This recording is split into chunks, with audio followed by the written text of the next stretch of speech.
السلام علیکم ورحمۃ اللہ وبرکاتہ۔ آج کل سوشل میڈیا کے اوپر ایک بحث جو ہے وہ کافی زیادہ چل رہی ہے کہ طاغوت کس کو کہتے ہیں، اس کا کیا مطلب ہے۔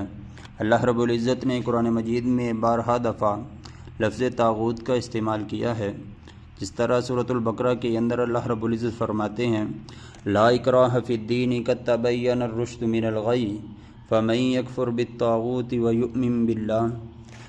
اسی طرح اللہ رب العزت نے اس سے آگے والی آیت کے اندر بھی لفظ طاغوت کا استعمال کیا ہے، اور بھی قرآن مجید کے اندر اللہ رب العزت نے کئی جگہ پر لفظ طاغوت کا استعمال کیا ہے، جس طرح سورۃ الزمر کے اندر، سورۃ النساء کے اندر بھی اللہ رب العزت نے لفظ طاغوت کا استعمال کیا ہے۔ حضرات، طاغوت کہتے کس کو ہیں؟